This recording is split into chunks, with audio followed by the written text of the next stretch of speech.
না শিক্ষা দিয়েছেন না শাসন করেছেন। এর যে এই পরিণতি হবে এটা তো জানাই ছিল, কিন্তু এতদিন পরে হলেও এই যে ভুলের ফলটুকু যে ভোগ করছেন এটাই যথেষ্ট।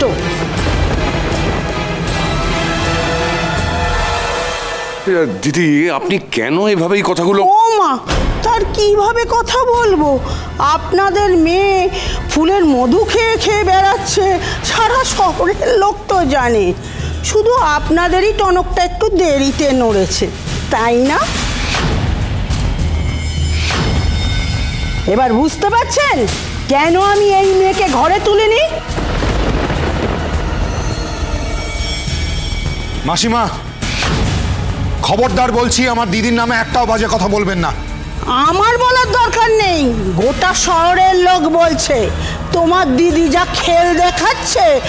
বর মরেছে এখনো 1 বছর হয়নি, তাতেই তার ফুর্তি আরম্ভ হয়ে গেছে। সারা রাত একটা লোকের সঙ্গে ফ্যাক্টরিতে কাটিয়ে এলো। ছি ছি ছি ছি ছি ছি। মাসিমা, এবার তো আর গলা তুলে আমার সঙ্গে কথা বলবেন না। এখন বুঝতে পারছেন এই মেয়ের স্বভাব চরিত্র কেমন। সেই জন্যেই এই মেয়ে আর বাচ্চাটাকে আমি ঘরে তুলিনি।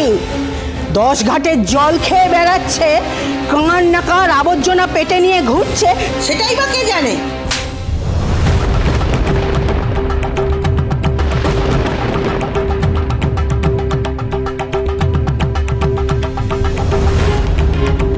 কানুনবালা বসু মল্লিকের সামনে দাঁড়িয়ে এত বড় কথা বলার সাহস তোমাকে কে দেয়?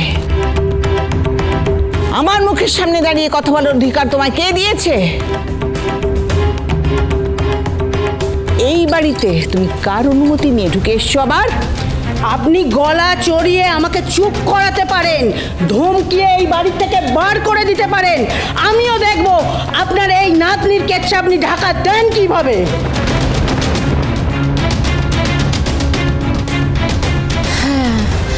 মানে এই কথাটা কিন্তু মা, উনি খুব একটা ভুল বলছেন না। একবার ভেবে দেখুন, এই বিষয়টা নিয়ে মিডিয়া যেভাবে কাটাছেড়া করছে, তাতে না মা আমাদের বাড়ির প্রত্যেকের মুখ দেখাবার আর জোর রইল না। বিগ সিস্টার তো একেবারে সিঁদুরও আর করে নিল গ্রানি। তার মানে কি ওই অফিসারের সঙ্গে এখন big sister happy married life কাটাবে? বাট তাহলে আমাদের তো মানে আপনার তো অনার একেবারে রুইন হয়ে গেল, তাই না গ্রানি? ঠাম্মি কীভাবে কথাটা বলে কী লাভ ঝুম্পা বৌদি? এখানে ঠাম্মির তো কোনো দোষ নেই।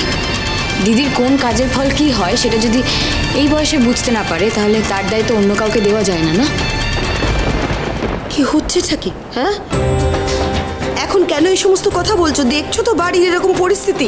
এখন এই সমস্ত কথা না বললে চলছে না তোমাদের। আজে বাজে কথা না বললে কি করে চলবে এদের মা? কিছু মানুষ থাকে জানো তো, যারা ধোয়া দেখলেই ঘি ঢেলে সেটাকে দাবানল বানিয়ে দেয়। হ্যাঁ, অনেকে আবার দাবানলে হাওয়া দিয়ে এসে আগুনটা আরো ছড়িয়ে দিতে চায়।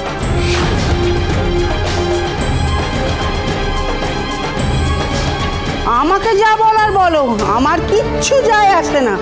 এখন আমি দেখব এই কানুনবালা দেবী কি করে তার নাতনির বিচার করে, ওর এই চরিত্রের এই দাগ ধোয় কি করে। আমি না হাত জোর করে বলছি, দয়া করে এই কথাগুলো বলা বন্ধ করুন। আমি বিশ্বাস করি না যে আমার মেয়ের চরিত্রে কোনো দাগ আছে। যেটা হয়েছে সেটা তো ভুল বোঝাবুঝি। মিডিয়ার লোকেরা তিলকে তাল করে দেখিয়েছে।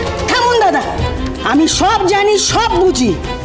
এইসব বাদ দিয়ে এই মেয়ের পেটের পাপটা কি করবেন সেটাই চিন্তা করুন। তখন থেকে কি যাতা বলে যাচ্ছেন? পেটের পাপ মানে? যে বাচ্চাটা এখনো পৃথিবীর আলো পর্যন্ত দেখেনি, তাকে পেটের পাপ বলতে আপনার লজ্জা করছে না? আপনি বিশ্বাস না করলেও দিদির গর্ভে কিন্তু উজ্জ্বলতার রক্তই বেড়ে উঠছে। এই যে পাপ বলছেন না আপনি, আপনি কিন্তু নিজের রক্তকে, নিজের বংশকে অপমান করছেন, এটা ভুলে যাবেন না। আমি মানি না এটা উজ্জ্বলের সন্তান, কোনোদিন আমি মানবও না। আর মাসিমা, আপনি নিজের নাতি নাতনিদের তো আপনি মোটেও শিক্ষা দীক্ষা দিতে পারেননি। এতদিন সেটা বারে বারে আপনাকে বলেছি, সাবধান করেছি, আপনি পাত্তাও দেননি, কানেও তুলে নেননি। এবার শুধু আমি একা নই, এই সারা শহরের লোক বলবে আর আপনাদের মুখে থুতু ছেটাবে, বুঝেছেন? দোলন, এ কি অফিসার, আপনি ব্যাগ নিয়ে কোথায় যাচ্ছেন? ম্যাডাম, আমার মনে হয় আমার এবার এখান থেকে চলে যাওয়া উচিত। আমার জন্য তো আপনি অনেকটাই সহ্য করেছেন, আর আমি সত্যি কথা বলতে ঝামেলা বাড়াতে চাই না। ম্যাডাম বলছি, যা ঘটলো তারপরে হয়তো আপনি আমার মুখও দেখতে চান না, কিন্তু আমার মনে হলো যে এই বাড়ি ছেড়ে চলে যাওয়ার আগে আপনাকে সত্যি কথাটা জানানোর প্রয়োজন। আপনি হয়তো বিশ্বাস করবেন না, কিন্তু সত্যি ঘটনা এটাই যে আমি এটা প্ল্যান করে জ্যোৎস্নার সাথে টাইম কাটাতে ওই ফ্যাক্টরিতে যাইনি। ওনার বিপদ হবে ভেবে গেছিলাম। এই কি আজে বাজে যুক্তি দিচ্ছ তুমি? হ্যাঁ, জ্যোৎস্নার আবার কি বিপদ হবে? এইসব আজে বাজে কথা এখানে দাঁড়িয়ে একদম বলবে না।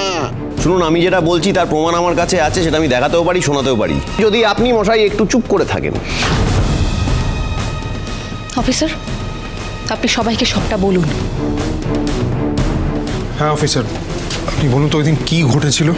মানে আপনারা দুজন ওখানে আটকে পড়েছিলেন কি করে? দেখুন, কালকে রাতে আমার কাছে একটা ফোন আসে আননোন নাম্বার থেকে, সেটার এই যে কল রেকর্ডিংও আমার কাছে আছে। আমাদের কাছে খবর আছে তেজ বেকারি ফ্যাক্টরির কাছে সার্থক চ্যাটার্জিকে দেখা গেছে। কে বলছেন আপনি? আপনার শুভাকাঙ্ক্ষী, ওনাকে হাতে নাতে ধরতে হলে একা চলে আসুন ফ্যাক্টরিতে। আরে আপনি কে বলছেন? আম খাচ্ছেন খান, গাছের খবর নিয়ে আপনার কি লাভ? তার মানে আশুতোষ যা বলছে, জ্যোৎস্না যা বলছে, পুরোটাই তো সত্যি। হ্যাঁ, মানে পুরো ঘটনাটা একটা দুর্ঘটনা। ওর খোকা দাঁড়াও, আগে আমাকে সবটা শুনতে দাও। আমি জানতাম জ্যোৎস্না ম্যাডাম রাতে ফ্যাক্টরিতে একা গেছেন। এই ইনফরমেশনটা পাওয়ার পরে, যেটা আপনাদের শোনালাম, সেই ইনফরমেশনটা পাওয়ার পরে আমি একদমই বিপদের আশঙ্কা নিয়ে ওই ফ্যাক্টরিতে ছুটে যাই। আর কোনো উদ্দেশ্য আমার ছিল না, কিন্তু যেটা হয় ওখানে পৌঁছতেই কেউ একজন বাইরে থেকে আমাদেরকে বন্ধ করে দেয়, মানে দরজাটাকে লক করে দেয়। একদম ফালতু কথা বলবে না। কে বন্ধ করতে যাবে তোমাদের ওখানে? সেটা তো কানুই বলবে মেচকা, কারণ কানুই দিদিকে ফোন করে ফ্যাক্টরিতে দেখেছিল। আর ঠাম্মি, কানু কিন্তু এই মুহূর্তে মিসিং। কানু যে দিদিকে ডেকেছিল তার যথেষ্ট প্রমাণ দিদির ফোনে আছে। তার মানে সবটাই প্ল্যান্ড হতেই পারে। তার মানে ইচ্ছে করে আশুতোষ বাবুকে আর দিদিভাইকে ফাঁসানো হয়েছিল? একদমই তাই। আশুতোষ বাবুর নাম্বারে আননোন নাম্বার থেকে ফোন আসা, দিদিকে ফোন করে ফ্যাক্টরিতে ডাকা, কোনোটাই তো কাকতালীয় নয়। হতেই পারে কেউ ইচ্ছে করে ওদের ফাঁসিয়েছে, যাতে এই বাড়ির মেয়ে বউরা বাইরে কাজ করতে না পারে, অপমান হয় সবার, তাই তো? একদম তাই। আর এটা কার কাজ আমি কিন্তু বেশ বুঝতে পারছি।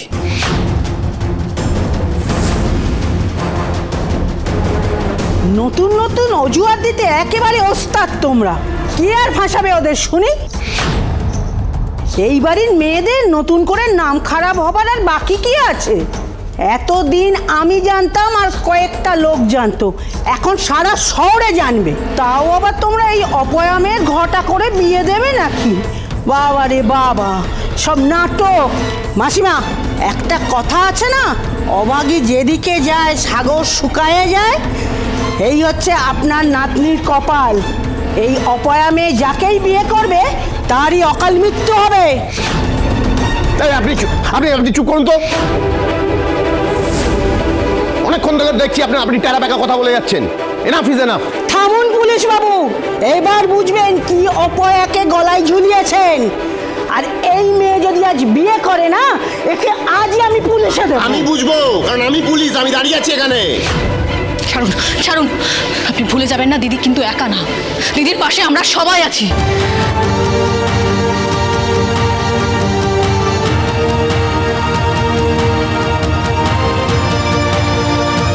আগামী পরশুর গোধূলি লগ্নে দিদির বিয়ে হবে, তাও আবার ঠাম্মির অনুমতি নিয়েই। আমিও দেখি এই বিয়ে কে আটকায়।